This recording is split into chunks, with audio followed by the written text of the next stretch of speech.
So we offer 3 scholarships, and I've actually served and evaluated all 3 of the scholarships. So hopefully this will give you some ideas on ways that you could really stand out in the application process. So before we get started here, I want to let you know that Trish is actually monitoring the chat. So I realize I have a lot of material to cover in a very short period of time. There'll be a question and answer period at the end, but if you have questions along the way, feel free to put them in chat.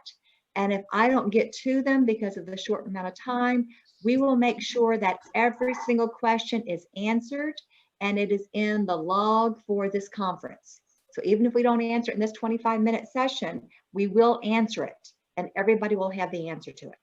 As we take a look at this, I want to go through and look at each of the 3 scholarships.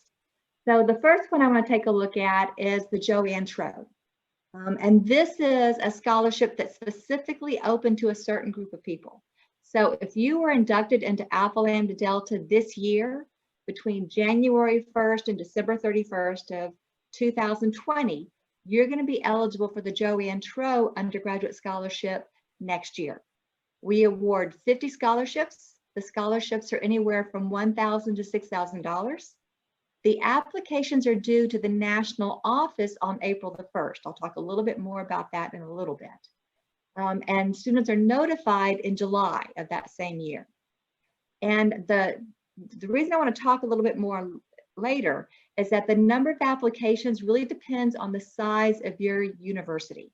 And it's not so much the university as it is the Alpha Lambda Delta initiation class for 2020, which is this year. Once again, I'll come back, more details on that in just a minute. But the eligibility for that, like I mentioned, is that you were inducted into ALD this year. You have to have a cumulative GPA of 3.5, and you need to plan to be a full-time undergraduate student next year, which is 2021-22, because this is a scholarship for the full year. And you'll notice when you pull up the PowerPoint slides will be posted, you can actually see a link to the application. The James Stendler study is a study abroad scholarship. 20 of those are awarded each year, anywhere from $1,000 to $2,000. The deadline for that for the national office is March 1st, and you're notified in May of that same year. And just like the other TRO, the number of applications depends on your induction size and in terms of how many people were inducted to Alpha Lambda Delta at your university during this current year. And so as long as you are initiated into Alpha Lambda Delta by March 1st, the day that the scholarships are due, you are eligible to apply. So if you don't study abroad until your senior year, you can still apply. If you study abroad your freshman year, as long as you're a member by March 1st, you can apply. Like the TRO, it does have a GPA requirement of 3.5. And the requirement is that you're planning to study abroad between May 1st of 2021 and May 31st of 2022. There's a little bit of an overlap there because some summer study abroads actually start in late May, and some spring study abroads actually go through early May. If you're doing study abroad, it doesn't matter if it's short term or it's long term. I know there's a lot of popularity right now between short 10-day to 2-week summer and winter intern study abroads. Those are all acceptable. There is no requirement that it's full semester. And once again, there's a link on the PowerPoint slide. Now, what I want to address is the number of applications. And the TRO and the Stendler are both dependent upon the size of your chapter. So if your chapter inducted under 150 new members this year, then they will be able to have 1 application for each scholarship. So Longwood, for example, had 77 inductees this year. So we could send one student to the competition for the TRO and 1 student to the competition for the Stendler. And they could be the same student. for the larger schools that had less than 300 new members, they can send 2 applications, and that's 2 applications for each. So 2 people could be sent forward on the TRO, 2 could be sent forward on the STEMLR. And the same thing can be true for the larger chapters. For those that have 300 or more new members being inducted, they can each send 3. Now, it's important here because it depends on your chapter as to whether you send your application to the chapter or whether you send your application on to the national form. So you may want to be in touch with either your chapter advisor, or if you're not sure, you can always contact the national office. They will also have that information. Okay. And so looking at this, the one thing you want to be careful of is it doesn't matter which application you're applying for, you are going to need official transcripts. So you want to make sure that you find out where this application needs to go first, because you want to make sure that transcript goes to the correct location. If your local school wants it, you want to make sure it's sent to your local chapter. But if it's being sent directly to the national office, you want to make sure that transcript is sent to the national office. So before you get anything in terms of transcripts, make sure you find out where you want to send your application. You know, where's the first starting point? Oops, I'm sorry, that went way too fast. Getting too excited here. Okay. So graduate fellowships are quite different. There are 26 of those awarded annually. They go from $2,000 to $7,000. Those go directly to the national office. So these are not going to go through your institution. As a result, there is no limit. So if I had 20 Longwood graduates who were applying for graduate fellowships, they could all apply because they would all apply to the national office. The deadline for that is February 1st. Notification is April of that same year. So it's a pretty quick turnaround. And all those go directly to the national office. So you don't have to worry about your local chapter here. Also, in terms of graduate fellowships, the only requirement is that you are an Alpha Lambda Delta member. It doesn't matter if you were initiated in 2020 or in 1980. Okay. If you are an Alpha Lambda Delta member, you are eligible to apply for a graduate fellowship. It is a 3.5 GPA, and that 3.5 is your undergraduate GPA. Now, that doesn't mean you have to graduate. You can apply for a graduate fellowship as a senior, okay, knowing that you're going to graduate school next year. And then once again, that GPA requirement will be looked at, but where are you at the time? And it'll be assumed that you will keep it as you go on.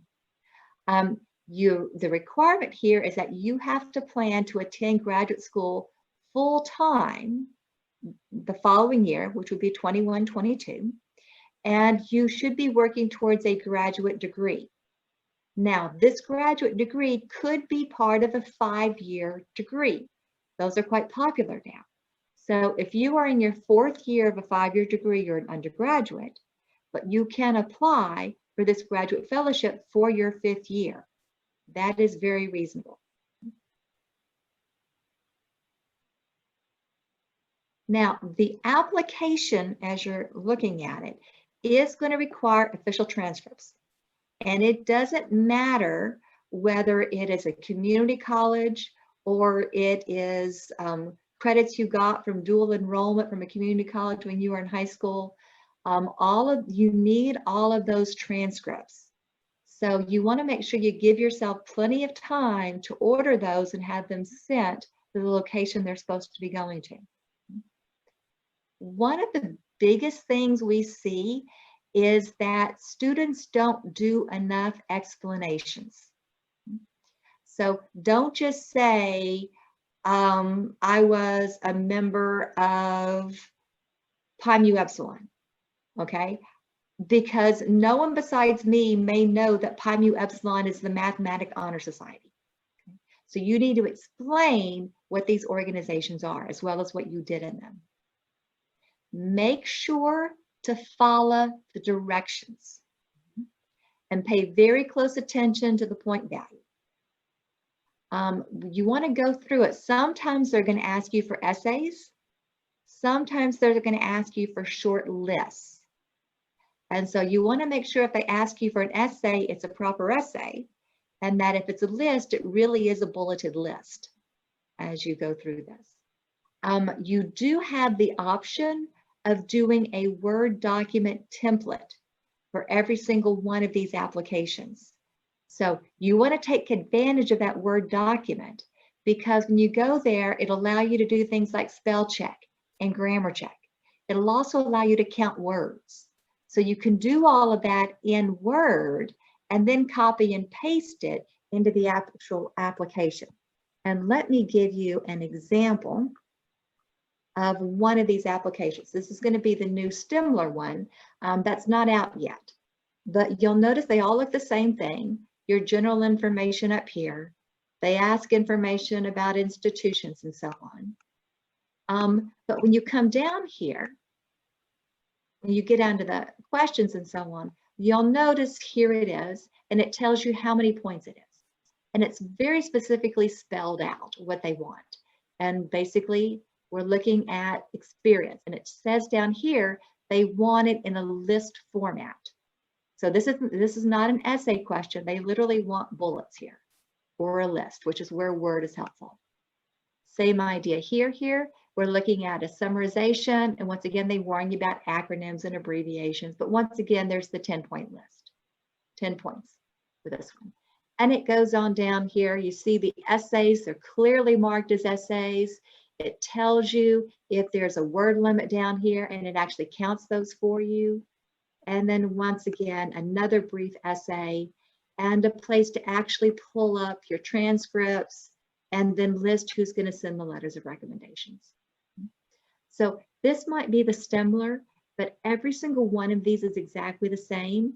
And you'll notice while it's counting words, it's really not going through and giving you any opportunities to do grammar check or spell check.